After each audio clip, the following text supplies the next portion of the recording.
నమస్తే, welcome to Suman TV. నేను విష్ణు, ప్రస్తుతంతో పాటు సర్టిఫైడ్ ఫైనాన్షియల్ ప్లానర్ మాధవిరెడ్డి గారు ఉన్నారు. వారితో మాట్లాడదాం. నమస్తే మాధవిరెడ్డి గారు. నమస్తే అండి. మాధవిరెడ్డి గారు, యాజ్ యూజువల్గా వీకెండ్లోకి అడుగు పెట్టేస్తాం. ఇప్పుడు వీకెండ్లో ఉన్నాము, అదేవిధంగా మంత్ స్టార్టింగ్ ఆగస్టు మంత్ స్టార్టింగ్లో కూడా ఉన్నాం కాబట్టి ఏంటి అసలు ఈ వీకెండ్ వరకు మార్కెట్లు ఎలా ఉన్నాయి, అండ్ ఆగస్టు నుంచి అంటే ఆగస్టు మొదటి వారం నుంచి మార్కెట్లు ఎలా ఉండబోతున్నాయి? సో ఇందులో మనకి ఈ లాస్ట్ వీకెండ్ మనం చూసుకున్నట్లయితే ఒక మైల్ స్టోన్ అనేది మనం రీచ్ అయ్యామండి. That is Nifty at 25,000.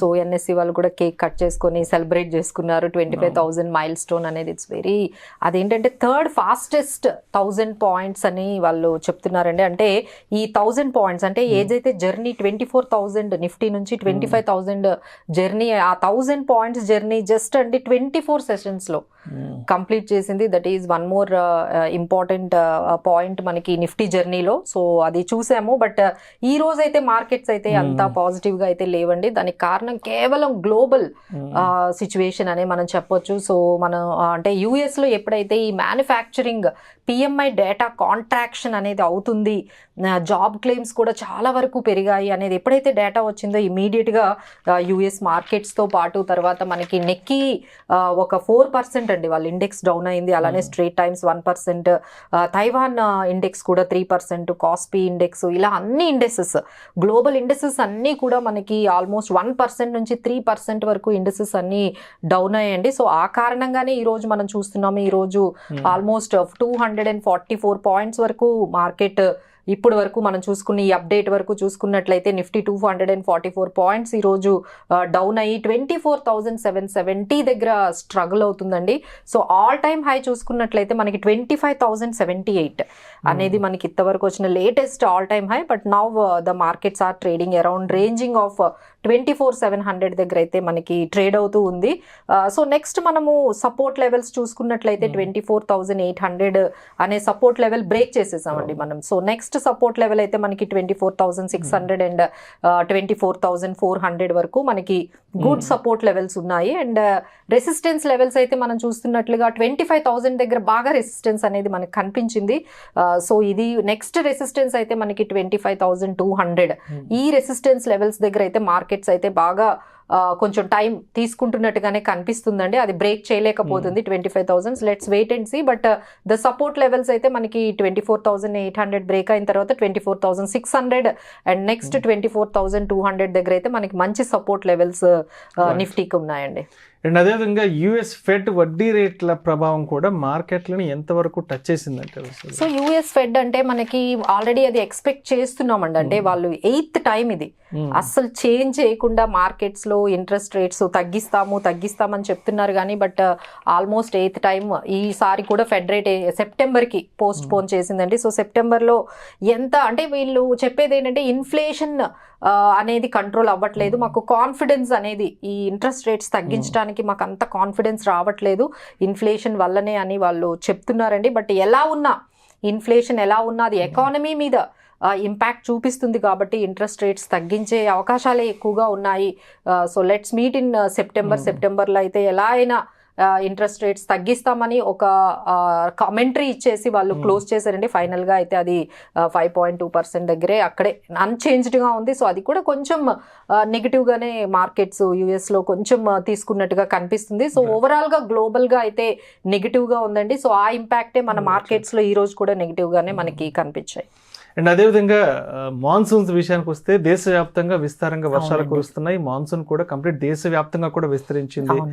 భారతదేశం వ్యవసాయ ఆధారిత దేశం కాబట్టి మాన్సూన్స్ స్టార్ట్ అయ్యాయంటే కూడా ప్రతి ఒక్కరు కూడా రైతన్నలందరూ కూడా ఈ వ్యవసాయ కార్యకలాపాలు మొదలు పెట్టేశారు. కాబట్టి అంటే మన ప్రేక్షకులకు ఏదైనా కొంత ఇన్ఫర్మేషన్ కోసం, జస్ట్ ఒక ఐడియా కోసం, ఒక ఎడ్యుకేటివ్ పర్పస్ కోసం ఏదైనా మాన్సూన్ స్టాక్స్ బాస్కెట్ గురించి ఏదైనా చెప్పగలరు? డెఫినెట్లీ మీరు అన్నట్టుగా అగ్రికల్చర్ కి సంబంధించిన కొన్ని కోరమండల్ అని కానీ ఎన్ఎఫ్ఎల్ నేషనల్ ఫెర్టిలైజర్స్ కి సంబంధించిన అవి సీడ్స్ కి సంబంధించిన ఎస్పెషల్లీ కావేరీ సీడ్స్, ఇలా సీడ్స్ ఫెర్టిలైజర్స్ ఈ కోరమండల్ ఇలాంటిది అగ్రికల్చర్ స్పేస్ లో మీరు కొన్ని మాన్సూన్ స్టాక్స్ ని మనం ట్రాక్ చేసుకోవచ్చు అండి. ఆ తర్వాత pharma, doctor Reddy, Cipla, Sun Pharma ఇలాంటి స్టాక్స్ ని కూడా కూడా మీరు ట్రాక్ చేసుకోవచ్చు. అండ్ కన్జ్యూమర్ గూడ్స్ అండి, బాటా కానీ లేకపోతే ఫినలెక్స్, ఇలాంటి పిడిలైట్, ఇలాంటి కొన్ని కన్జ్యూమర్ గూడ్స్ ని కూడా మనము ఈ మాన్సూన్ స్టాక్స్ లో ఒక థీమ్ గా మనం పెట్టి చెక్ చేసుకోవచ్చు అండి. బట్ ఎస్పెషల్లీ అగ్రికల్చర్ రిలేటెడ్ అయితే మాత్రం కొంచెం మూవ్మెంట్ ఇప్పుడే ఎక్కువగా మనకి సీడ్స్ ఫెర్టిలైజర్స్ లోనైతే కనిపిస్తుంది. So one can track these అండి. But anyhow markets are struggling. ఒకసారి జాగ్రత్తగానే కొంచెం ఫండమెంటల్లీ స్ట్రాంగ్ గా ఉన్న సెక్టార్ పికింగ్ అప్ లో అయితే ఇప్పుడు చాలా జాగ్రత్తగా ఉండాలండి. ఎందుకంటే మార్కెట్స్ ఆల్మోస్ట్ పీఈస్ అనేవి చాలా హై ఉన్నాయండి. అంటే ఇన్వెస్టర్స్ రిస్క్ ఎపటైట్ ఎంత పెరిగిందంటే అసలు 100 PE స్టాక్ ను కూడా ఏం కాకుండా కొంటున్నారు.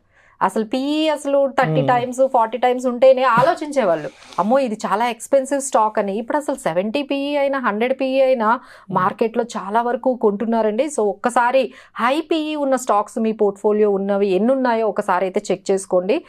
సో దానికి తగ్గట్టుగా మీరు కొంచెం అక్కడ ప్రాఫిట్ బుకింగ్ కానీ ఏదైనా చేసుకోవడమే మంచిదండి.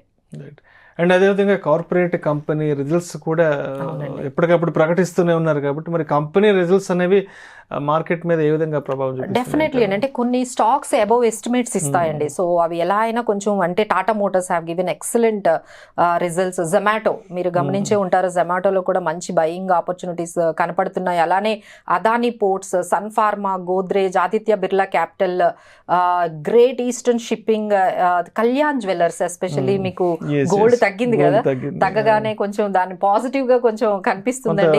జ్యువెలరీ మొదలవుతుంది, కొంచెం తగ్గి కూడా ఉంది మార్కెట్. సో కొంచెం పాజిటివ్ గానే మనకి కళ్యాణ్ జ్యువెలర్స్, తర్వాత small finance bank, HPL Electric, Ratan India Power, ఇవన్నీ కూడా మంచి ఎస్టిమేట్స్ అంటే అబౌవ్ ఎస్టిమేట్స్, మార్కెట్ కన్నా అబౌవ్ ఎస్టిమేట్స్ రిజల్ట్స్ అయితే ఇచ్చారండి. ఆ తర్వాత డాబర్ ఇండియా, ఐటీసీ, తర్వాత నోబెల్ ఇండియా, క్లీన్ సైన్స్, ఇలా Repco Home Finance in line estimates తో ఉంటే కొంచెం బిలో ఎస్టిమేట్స్ కొంచెం డిసప్పాయింట్ చేసిన కంపెనీస్ కూడా ఉన్నాయండి. Like Thermax, GR Infra and Pratap Snacks, RailTel, Vaibhav Global, Triveni engineering, ఇవి కొంచెం డిసప్పాయింట్ అయితే మార్కెట్స్ని ఆ ఎస్టిమేట్స్ అంటే వాళ్ళు ఇచ్చిన కార్పొరేట్ ఫైనాన్షియల్స్ ఎర్నింగ్స్ ఎస్టిమేట్స్లో అయితే కొంచెం వెనకబడ్డారని చెప్పొచ్చు. సో ఓవరాల్గా మన దగ్గర ఉన్న పోర్ట్ఫోలియో ఏదైతే ఉందో ఒక దగ్గర పెట్టుకొని దానికి వాళ్ళ కార్పొరేట్స్ ఏ విధంగా ఎర్నింగ్స్ ఇస్తున్నాయా లేదా, వాటి రిజల్ట్స్ ఎలా ఉన్నాయి, వాటి గ్రోత్ ఎలా ఉంది, దాన్ని బట్టే మనం డెసిషన్స్ అనేవి మ్యాక్సిమం తీసుకోవాల్సి ఉంటుందండి. So track all the stocks what you are having in the portfolio. ఒక్కసారి దానికి తగ్గట్టుగా కార్పొరేట్ ఎర్నింగ్స్ ఉన్నాయా లేదా అనేది మీరు ఫైనల్ డెసిషన్స్ చూసుకొని ట్రాక్ చేసుకోవడమే మంచిదండి. అండ్ అదేవిధంగా మండే నుంచి మార్కెట్లు ఏ విధంగా ఉండబోతున్నాయి అంటారు? మండే నుంచి మార్కెట్లను ఏ విధంగా చూడాలి, ఏ విధంగా ఫాలో అప్ అవ్వాలంటారు?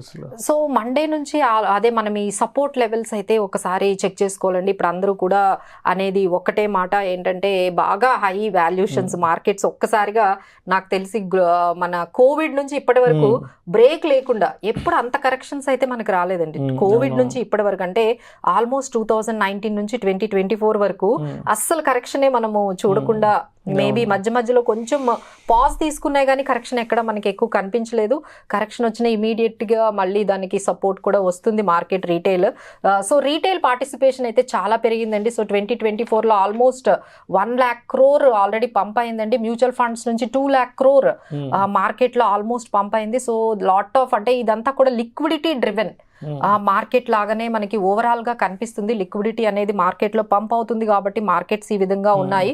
సో ఇక్కడ నుంచి అయితే చాలా జాగ్రత్తగా all PEs are valuations are very high కాబట్టి ఇక్కడ నుంచి మనం చెప్పేది ఏంటంటే ప్రతి స్టాక్ స్పెసిఫిక్గా లేకపోతే సెక్టార్ స్పెసిఫిక్గా ఉంటూ మార్కెట్స్ని ఏదైనా మనకి ఆపర్చునిటీ ఇచ్చినప్పుడు ఒక లిస్ట్ పెట్టుకొని బై చేసుకోవడేది ఆపర్చునిటీ అనేది మిస్ అవ్వకుండా అది కూడా చూసుకోవాలండి. అలానే పోర్ట్ఫోలియోని కూడా కొంచెం ఇలాంటి టైంలో ప్రాఫిట్స్ ఆల్రెడీ చాలా ప్రాఫిట్స్ వచ్చాయి ఒక 2-3 years నుంచి. అలాంటివి ఏమైనా బుక్ చేసుకుంటూ లేదు ఒక ఫైనాన్షియల్ ప్లానర్ని ఒకసారి అడ్వైజరీ తీసుకొని ఇక మా వల్ల కావట్లేదు ఎవరైనా హెల్ప్ తీసుకుంటే మంచిది. ఎందుకంటే అందరి పోర్ట్ఫోలియోస్ 1 CR 50 lakhs పైనే పోర్ట్ఫోలియోస్ మెయింటైన్ చేస్తున్నారండి వాళ్ళ ఓన్ గా. ఒకసారి ఇలాంటి టైంలో ఎక్స్పర్ట్ అడ్వైస్ కూడా తీసుకుంటూ ముందుకు వెళ్తే మంచిదండి. So now the situation is all about global గా అయితే మనకి అంటే డొమెస్టిక్ గా అయితే చాలా స్ట్రాంగ్ గా ఉన్నామండి. ఇప్పుడు మనకి 1.82 lakh crore GST కలెక్షన్స్ వచ్చాయి అండ్ అలానే డైరెక్ట్ కలెక్షన్స్ కూడా చాలా పెరిగాయి. ట్యాక్స్ కలెక్షన్స్ కూడా బాగా పెరిగాయి. సో మనకి పాజిటివ్ గానే ఉందండి డొమెస్టిక్ గా. But whatever we're we're seeing recession అంటున్నారు, యుఎస్ కాంట్రాక్షన్ అంటున్నారు, యుఎస్ లో జాబ్ క్లెయిమ్స్ ఎక్కువ అయ్యాయి అంటున్నారు. ఆ ఇంపాక్ట్ ఏషియన్ మార్కెట్స్ మీద కూడా ఉందండి, మన మీద కూడా ఉండొచ్చు.